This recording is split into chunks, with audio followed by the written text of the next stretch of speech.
육신의 상처는 뼈가 부러지거나 염증이 생기면 적절한 치료와 수술을 통해 상처를 회복시킵니다.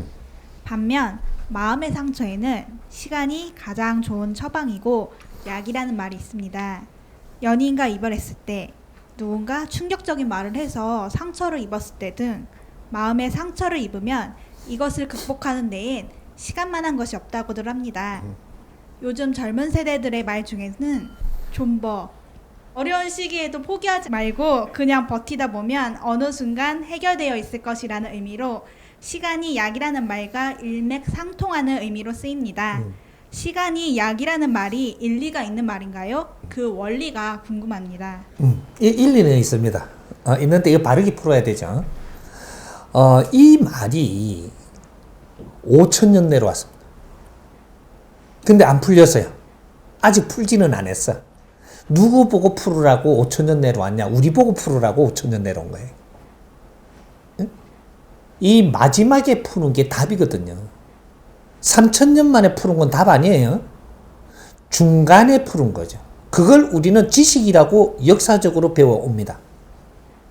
그럼 지금은 마지막에 지식인들로 전부 다 국민들을 키우는 것은 지금 너희들이 이걸 연구하고 풀 때가 됐기 때문에 지식인을 만드는 거예요. 요런 건데, 마음의 상처는 이렇게 이야기하는데 영혼의 상처는 이렇게 바뀌어야 됩니다. 마음이라는 걸 바르게 풀면 마음은 상처를 입는 놈이 아니에요. 자기 역할을 할 뿐이고, 그만 상처를 입을 만큼 그만큼 약한 에너지가 아닙니다. 그래서 마음이라는 에너지는 두 에너지로 만드는 거기 때문에 약하지 않아요. 우리 영혼의 에너지는 한 에너지예요. 한 가지 에너지란 말이죠. 비물질 에너지. 근데 우리 육신은 또 하나의 에너지예요. 이게 양날을 가지고 있는 하나의 개체로서 만나가지고 지금 가니까 인간이라는 것은 이것이 두 개가 같이 합쳐져 가지고 가기 때문에 굉장히 우수하고 거룩한 삶이 되는 거죠. 왜 인간이 거룩한 삶인지를 알아야 돼요. 한 개체가 아니고 두 개체를 같이 운용하면서 산다라는 거죠.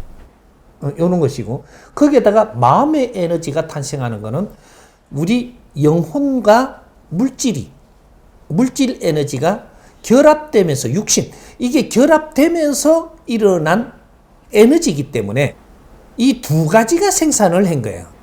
두 가지 자체가 생산을 했기 때문에 이 마음 에너지는 굉장히 우수하고 질이 높습니다. 그래서 하는 일이 달라요. 활동이 달라. 에너지가. 자기 역할이 다른데 이거는 상처를 절대 입지 않게끔 돼 있어요. 이런데 그러면 내가 이렇게 안 좋은 말을 들어가지고 상처는 뭐가 입냐? 내 영혼이 상처 입는다. 이제 앞에 질문, 우리 젊은이가 질문을 했던 것이 내가 육신이 다치면 이렇게 하는데 살집이 다치고 뼈가 다치면 치료하고 이렇게 해갖고 시간이 조금 지나면서 나사지게끔 돼 있는 것이고, 그는 자연적으로 낫게 되어 있습니다. 개도 이렇게 육신이 다치고 뭐 이렇게 이게 그는 육신만 있기 때문에 그렇게 이제 뭐 이렇게 뼈가 다치고 하면은 어디 이제 조용히 이게 땅 파갖고 꽉 묻어가 가만히 있으면 이러면 이제 자동으로 치유가 돼요. 물질이라는 건 자동 치유가 되게끔 돼 있는데, 자동 치유할 것보다 또 더 많은 상처를 입어버리면 자연 치유를 할 게 넘어서서 이제 거기서 힘들고 애먹고 죽고 이렇게 하는 거죠. 이제 어느 정도의 상처는 전부 다 자연 치유가 돼요. 자연 치유가 어느 정도라는 게 얼만큼이냐? 30%. 그건 자연 치유가 되게 돼가 있다. 70%가 딱 넘으면 자연 치유는 절대 안 됩니다. 육신이 상해도 요래 되는 거죠. 그러니까 50% 정도 돼 있다. 그러면 조금 아주 불편하게끔 치유가 돼요. 70%가 넘었다. 그러면 불편할 정도의 치유가 아니에요. 많이 상해 갖고 살게끔 돼요.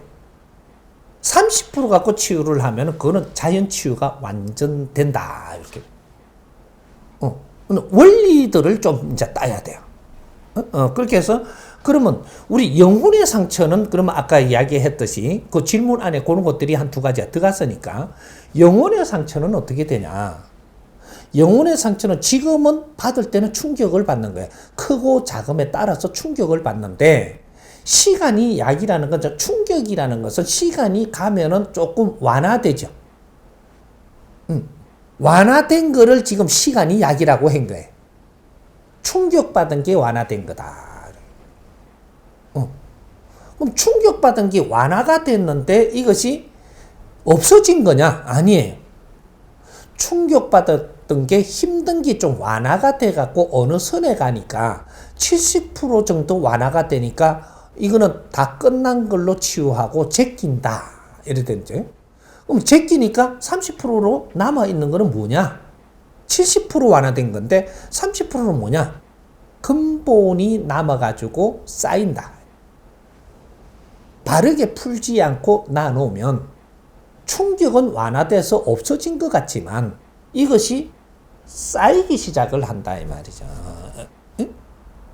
쌓이니까 이것이 몇 번 쌓이고 쌓이면서 나는 성장을 하는데 성장하면서 그런 일이 계속 일어납니다.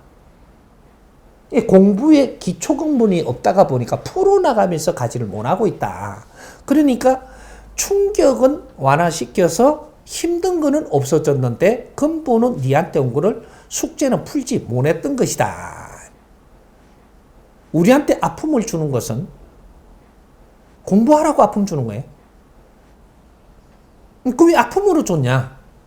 앞에 걸 공부 안 하고 지나간 만큼 더 심하게 준 거는 게 아픔으로 주는 거예요. 앞에는 절대 아프게 안 줘요.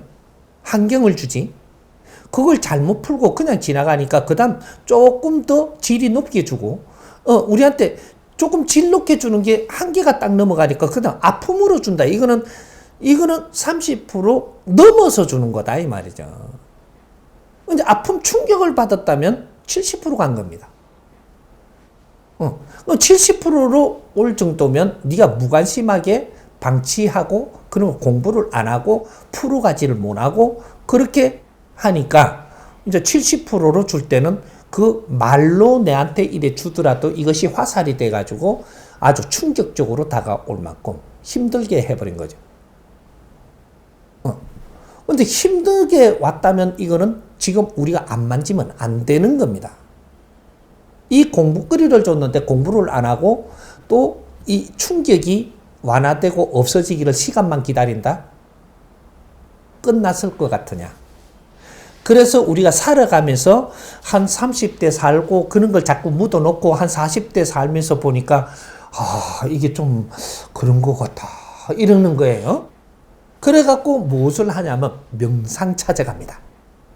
명상. 보이지는 않지만 있으니까 명상을 하려고 드는 거 아닌가 봐. 바로 요런 것들 때문에 명상을 찾는 거예요. 요는 찌끄레기 때문에. 찌끄레기는 지금 일어나지는 않지만 네가 제끼는 거니까.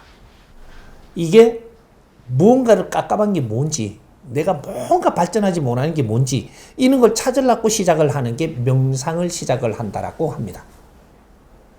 이건 명상이 아니고 이거는 자선이에요. 자선.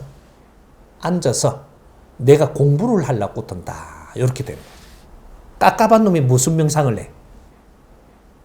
뭐가 안 풀리는 놈이 무엇을 명상을 하고 무언가를 깨치지 못한 놈이 무슨 명상을 시작을 한다. 명상이라는 걸 우리가 잘 알아야 돼요.